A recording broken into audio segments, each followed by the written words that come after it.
اعوذ باللہ من الشیطان الرجیم بسم اللہ الرحمن الرحیم السلام علیکم تحفہ جعلی مدد مومنین کرام، جیسا کہ آج کل سوشل میڈیا پر ایک نیا فتنہ اویس احمد نامی کافی تیزی سے گردش کر رہا ہے، جو دین اسلام کی حقانیت اور اللہ کے وجود اور اسے کائنات کا خالق ماننے سے انکار کرانے پر اپنی بھرپور کوشش میں لگا ہوا ہے۔ یہ شخص اپنے بے تکے سوالوں اور عام انسانوں کی قدیمی لکھی ہوئی کتابوں کو سامنے رکھ کر اللہ کے وجود اور قرآن مجید کے آسمانی کتاب ہونے پر لوگوں کے ذہنوں کو متنفر کر رہا ہے۔ اس لیے میں نے ضروری سمجھا کہ اس فتنے کو روکنے کے لیے بھی ائمہ اہل بیت اور تفاسیر کی رہنمائی حاصل کرتے ہوئے ویڈیوز کا آغاز کیا جائے، جن میں پوری کوشش کی جائے گی کہ اس کے تمام سوالوں کا مدلل جواب دیا جائے۔ آج کی اس ویڈیو میں سب سے پہلے میں اسے اور اس جیسی سوچ رکھنے والوں کو کائنات کے وجود اور اللہ کے خالق ہونے پر تھوڑا سا خلاصہ قرآن اور تفاسیر اہل بیت سے دکھا رہا ہوں۔ امید کرتا ہوں کہ آپ یہ ویڈیو پوری دیکھیں گے، اور اگر آپ کو یہ ویڈیو واقعی اسلام اور اللہ رب العزت کے وجود پر معلوماتی اور مدلل لگے تو اسے زیادہ سے زیادہ شیئر کریں گے، اور ساتھ ساتھ کمنٹ باکس میں اپنی رائے اور اویس احمد جیسے لوگوں کے مزید سوالوں کا ذکر کریں، تاکہ جو کوئی بھی سوال ہو ان کا آگے آنے والی ویڈیوز میں بھرپور جواب دیا جا سکے۔ تو چلیں بغیر مزید وقت ضائع کیے آج کے ٹاپک کی طرف چلتے ہیں۔ کائنات کا راز، خالق کی دلیل، قرآن، علم اور اہل بیت علیہ السلام کی نگاہ میں۔ کہا جاتا ہے کہ انسان جب آسمان کی طرف دیکھتا ہے تو دراصل وہ اپنے اندر جھانک رہا ہوتا ہے۔ کائنات کے یہ لامتناہی سیارے، ستارے اور کہکشائیں، کیا یہ محض ایک حادثہ ہیں یا کسی شعور، کسی ارادے، کسی خالق کے منصوبے کا مظہر؟ آغاز کائنات، علم و ایمان کا پہلا سنگم۔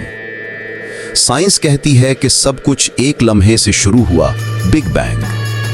تقریباً 13.8 ارب سال پہلے ایک بے حد کثیف اور گرم نقطہ پھٹا، اور اس دھماکے نے وقت، فضا، مادہ اور توانائی کو جنم دیا۔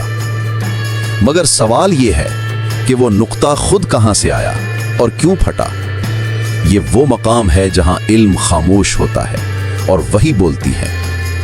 اللہ تعالیٰ قرآن مجید میں فرماتا ہے، اَوَلَمْ يَرَ الَّذِينَ كَفَرُوا ان السماوات والارض كانتا رتقا ففتقناهما۔ الانبیاء 30 ترجمہ۔ کیا کافر نہیں دیکھتے کہ آسمان و زمین بند تھے تو ہم نے انہیں پھاڑ کر الگ کیا؟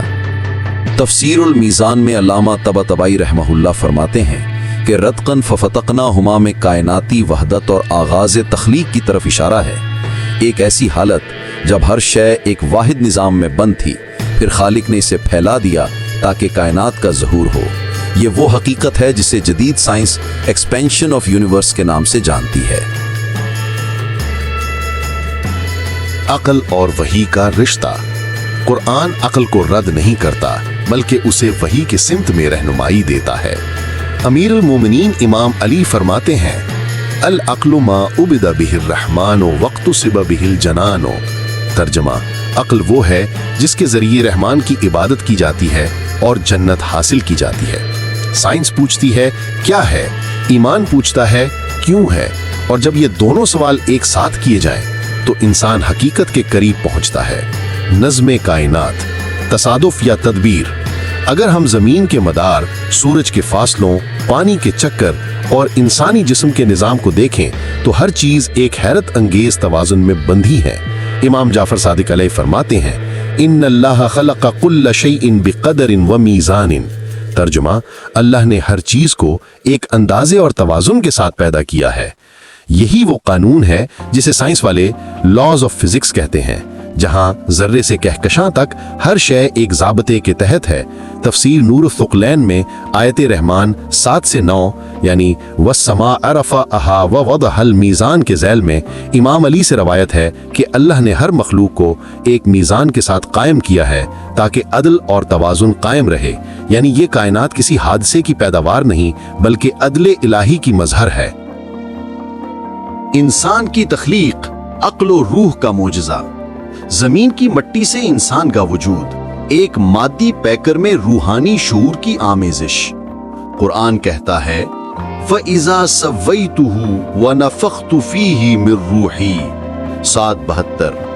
ترجمہ، جب میں نے اسے درست بنا دیا اور اپنی روح میں سے پھونک دی۔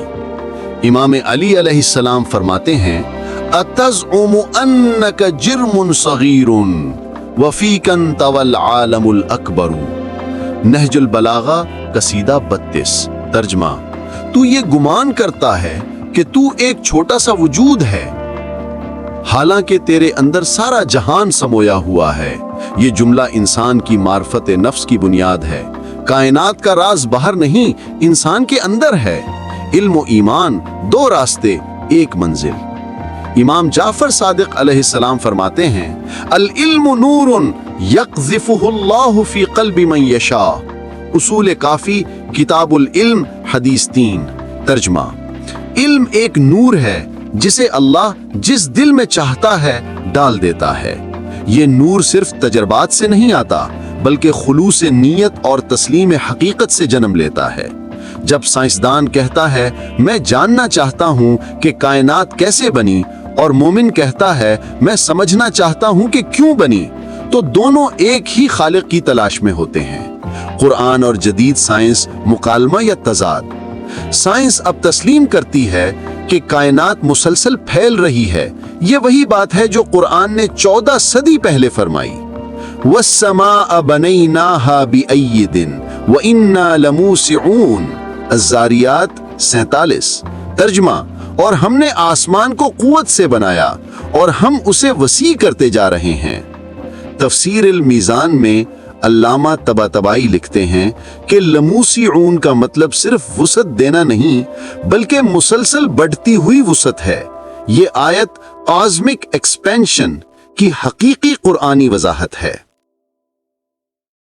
ائمہ علیہ السلام کی نگاہ میں خالق کی دلیل۔ امام علی فرماتے ہیں دلیلہ آیاتہ ووجودہ اثباتہ۔ نہج البلاغہ خطبہ 175۔ ترجمہ، اس کی دلیل اس کی نشانیاں ہیں اور اس کا وجود خود اس کے ہونے کا ثبوت ہے۔ امام رضا علیہ السلام سے منقول ہے لو کان الخالق غیر واحد لاختلف النظام۔ عیون اخبار الرضا جلد 1 صفحہ 113۔ ترجمہ، اگر خالق ایک سے زیادہ ہوتے تو نظام میں اختلاف پیدا ہو جاتا۔ یہ وہ عقلی برہان ہے جسے فلسفہ میں برہان نظم کہا جاتا ہے، یعنی کائنات کی یکسانیت ایک خالق کی وحدت پر گواہ ہے۔ مقصد تخلیق عبادت یا معرفت۔ قرآن کہتا ہے وَمَا خَلَقْتُ الْجِنَّ وَالْإِنسَ إِلَّا لِيَعْبُدُونِي۔ الزاریات 56۔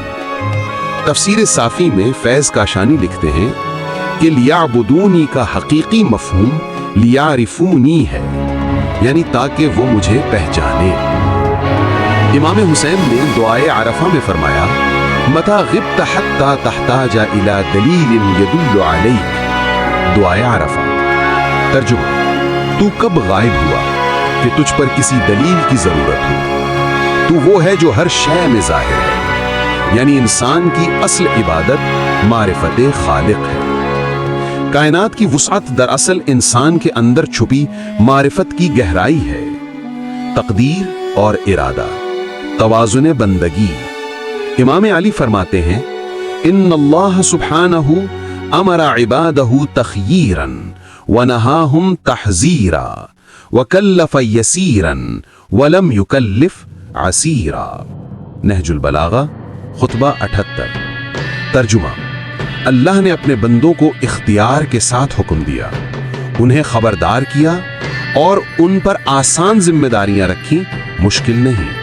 یہ وہی اصول ہے جو قرآن میں بیان ہوا لا یکلف اللہ نفسا الا وسعها۔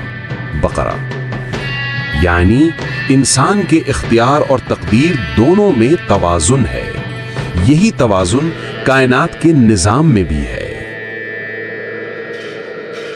علم و یقین 2 درجے 1 منزل۔ امام صادق علیہ السلام فرماتے ہیں العلم عین الیقین والعقل نور البصیرتی، بحار الانوار جلد 1 صفحہ 97۔ ترجمہ: علم عین یقین ہے اور عقل بصیرت کا نور ہے، یعنی جب علم ایمان کے ساتھ جڑ جائے تو وہ یقین بن جاتا ہے، اور یہی یقین انسان کو خالق کے قریب لے جاتا ہے۔ انجام: خالق کی طرف واپسی۔ قرآن کہتا ہے سنریہم آیاتنا فی الآفاق وفی انفسہم حتی یتبین لہم انہ الحق، فصلت 53۔ ترجمہ: ہم انہیں اپنی نشانیاں دکھائیں گے آفاق میں بھی اور ان کے نفس میں بھی، یہاں تک کہ ان پر ظاہر ہو جائے کہ یہی حق ہے۔ تفسیر المیزان کے مطابق آفاق خارجی کائنات ہے اور انفس داخلی انسان، یعنی خالق کی معرفت باہر بھی ہے اور اندر بھی۔ امام علی علیہ السلام فرماتے ہیں من عرف نفسہ فقد عرف ربہ، غرر الحکم حدیث 8243۔ ترجمہ: جس نے اپنے آپ کو پہچانا اس نے اپنے رب کو پہچان لیا۔ نتیجہ: کائنات کا راز انسان میں۔ کائنات کا ہر ذرہ خالق کی نشانی ہے، مگر سب سے عظیم نشانی خود انسان ہے، جو سوچ سکتا ہے، سمجھ سکتا ہے اور خالق سے بات کر سکتا ہے۔ سائنس کائنات کے کنارے تک پہنچ جائے گی، مگر خالق کی معرفت تب ہوگی جب انسان اپنے دل کے اندر جھانکے گا۔ یہد اللہ لنورہ من یشاء، النور 35۔ ترجمہ: اللہ جسے چاہتا ہے اپنے نور کی طرف ہدایت دیتا ہے۔ کائنات کا راز نہ صرف فلکیات میں ہے بلکہ اس نور میں ہے جو خالق نے ہمارے اندر رکھا، وہ نور عقل، نور وحی اور نور ایمان۔ ماخذ اور مراجع: قرآن مجید، آیات الانبیاء 30، الذاریات 47، سواد 72، الذاریات 56، البقرہ 286، فصلت 57، النور 35۔ تفسیر المیزان، علامہ طباطبائی رحمہ اللہ۔ تفسیر صافی، ملا محسن فیض کاشانی رحمہ اللہ۔ تفسیر نور الثقلین، عبد العلی بن جمعہ العروسی الحویز رحمہ اللہ۔ نہج البلاغہ، خطبہ 1، 78، 185، حکمت 411۔ بحار الانوار، علامہ مجلسی رحمہ اللہ۔ اصول کافی، شیخ کلینی رحمہ اللہ، کتاب العلم۔ عیون اخبار رضا، شیخ صدوق رحمہ اللہ۔